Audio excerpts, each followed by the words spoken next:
É que eu esqueço o nome da religião que acredita em Maomé. É o islamismo. Islamismo. A pessoa... Porque... o que aconteceu? Essa pessoa só nasceu em outro CEP. Entendeu? E aí a Bíblia talvez não foi apresentada pra essa pessoa. Essa pessoa, ela não vai pro céu. Essa pessoa, ela não vai viver a vida eterna por conta que ela não teve contato a isso. A gente é tão privilegiado assim e eles não prestam? O que acontece? Dependendo de quem você estiver entrevistando aqui, ele vai falar, não teve o evangelho, não vai ter. Eu não penso assim, Eu também com não base penso na assim. Bíblia, tá bom? Eu entendo assim, Deus teve o povo dele, que é o povo de Israel. Não eram todos os povos que eram povos de Deus. Era Israel. Eles que iam dar o Messias ao mundo. E depois do judaísmo veio o cristianismo. Ponto. Isso é o que está na Bíblia. Estou falando de acordo com a Bíblia. Porém, a própria Bíblia mostra, fora desse povo eleito de Deus, pessoas sinceras a Deus que demonstravam mais fidelidade a Deus do que muitos judeus. Vou dar alguns exemplos rápidos. Quando Jesus nasceu, Herodes, que era meio judeu, meio idumeu, mas tudo bem, era o rei dos judeus, mandou matar as criancinhas para matar Jesus. Mas 3 magos, astrólogos, lá da Pérsia, provavelmente da Pérsia, vieram para adorar Jesus. E eram pagãos. Pagão é que não acredita em Deus, né? Que não acreditam no Deus da Bíblia. Sim. Por exemplo, o pagão acredita em Deus, quem não acredita em Deus é o ateu, né? Ah, sim. O pagão é aquele que não acredita no Deus da Bíblia. Eles vieram lá. Então, parece que de alguma maneira Deus falou com eles lá. Outro exemplo. Quando Jesus estava indo lá para onde hoje é o Líbano, veio uma mulher Ciro-fenícia. A Bíblia fala cananeia. Chamar alguém de cananeia era a forma mais pejorativa que tinha. Sério? O que é Porque cananeia eram os inimigos mortais dos judeus. Sabe qualquer palavra hoje que vira um desqualificador, uma ofensa? Chamar uma pessoa de cananeia nem era usada mais essa nomenclatura. E a mulher veio lá, Jesus, tem misericórdia de mim, minha filha tem endemoniada. E os discípulos, tira essa mulher daqui, ela está incomodando.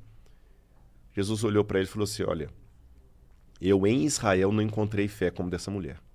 E ela era pagã. Ruth era moabita, que era um povo inimigo também do povo de Deus. E Ruth veio demonstrar na Bíblia com uma fé genuína, tremenda. Então, o que eu aprendo disso? E para terminar, Jesus um dia falou com Nicodemos assim, Nicodemos, o Espírito de Deus sopra onde quer. Você ouve a sua voz, mas não sabe de onde ele vem nem para onde ele vai. Na língua grega, onde isso está escrito, tem um trocadilho entre vento e espírito. E no aramaico também que Jesus falava, que é a mesma palavra. Como se eu falasse assim, o espírito espireteia onde quer. Sim. Você não sabe de onde vem nem para onde que ele vai. E para finalizar, Jesus também falou para os apóstolos assim, eu tenho outras ovelhas que não são desse aprisco. A mim me convém conduzi-las, mas chegará o dia em que haverá um só rebanho, um só pastor.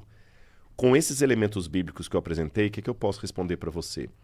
Deus vai julgar as pessoas de acordo com a sinceridade dele em relação ao grau de revelação que ele recebeu.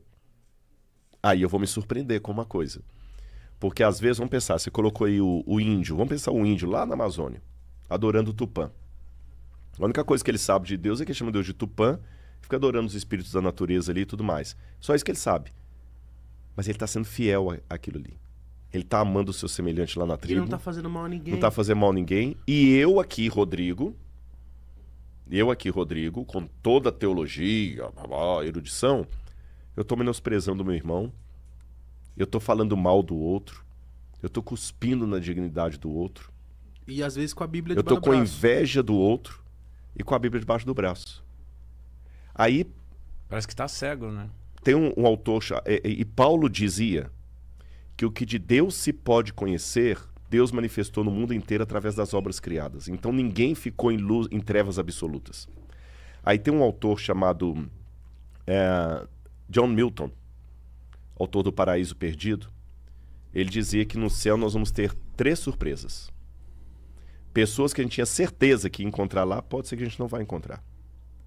A terceira surpresa, pessoas que eu nunca imaginava encontrar lá, eu vou encontrar. Cadeira cativa. E a terceira surpresa, uau, eu também estou aqui. Apesar de tudo que eu fiz. Você entendeu? Sabe o famoso ladrão da cruz? Não. Que quando Jesus estava crucificado, tinha 2 ladrões, um de cada lado Barrabás. dele. O Barrabás escapou, né? E ficaram 2, um de cada lado de Jesus. Aí um deles amaldiçoou Jesus, o outro falou: Senhor, lembra-te de mim quando vieres no teu reino, e Jesus o perdoou.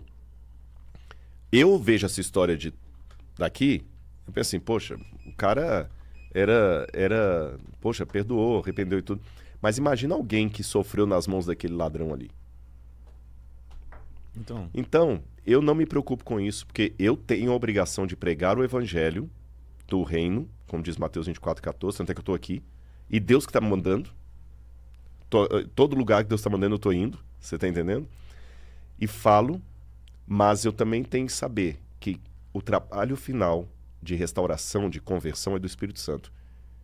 E eu vou me surpreender quando chegar lá. Tem muito missionário que quando chegou nos mundos pagãos, encontrou mais ética cristã lá do que no lugar onde vê. Thomas Merton é um exemplo desse. Isso é uma coisa que eu fico me perguntando, como eu disse, do lance do CEP, da pessoa onde ela nasce, assim. Você consegue ter esse discernimento, você tem muito conhecimento sobre, mas eu fico assim, caramba, mano. Você, de verdade, Rodrigo, você nunca se questionou, fala assim, por que as pessoas já nascem, que nem o Mítico falou, talvez a pessoa nasce um psicopata, ou às vezes ela nasce com uma doença terminal, ou ela nasce numa situação de miséria horrível. Por quê? Por quê? Por que aquela pessoa? Por quê, sabe? Tipo assim, por que eu nasci aqui e uma pessoa que, tipo assim, que era pra ser igual eu, nasceu lá onde tá tudo fudido, cheio de guerra, sabe? Tipo, Vamos piorar. Por que criança e leucemia fica na mesma sentença? por quê, cara? Nossa. Jesus responde isso em uma das parábolas, a parábola do joio e do trigo, onde ele fala: o inimigo fez isso. Se nós não tivéssemos pecado, tudo isso que nós estamos descrevendo não existiria. Mas o diabo, ele colocou dúvidas do caráter de Deus no céu. É como se ele dissesse assim: olha, Deus obriga vocês a obedecê-lo. E ele mentiu para Adão e Eva, né? Falou assim: vocês vão ser iguais a Deus, conhecedores do bem e do mal. Ele mentiu em termos. Porque o único que era conhecedor do bem e do mal era Deus, não no sentido de praticar o mal.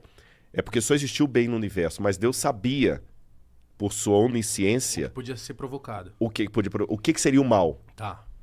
Mas a partir do momento que os nossos pais comeram do fruto proibido, aquele conhecimento do mal que só Deus tinha, porque Deus sabia como é que poderia ser, nós passamos a ter por experiência. Porque até então ninguém sabia o que era a morte, as suas perguntas ninguém saberia o que era. Então hoje nós estamos num parênteses na eternidade. E Pedro fala: nós não vamos encontrar justiça nesse mundo. Isso não é muito frustrante? Seria se a vida eterna fosse só isso. Perdão, se nós fôssemos só isso aqui de vida. Se a vida fosse só isso, eu vou dizer pra você que até a vida do cara mais feliz do mundo é frustrante. Fernando Pessoa dizia, né? O que é o ser humano senão um cadáver, é diabo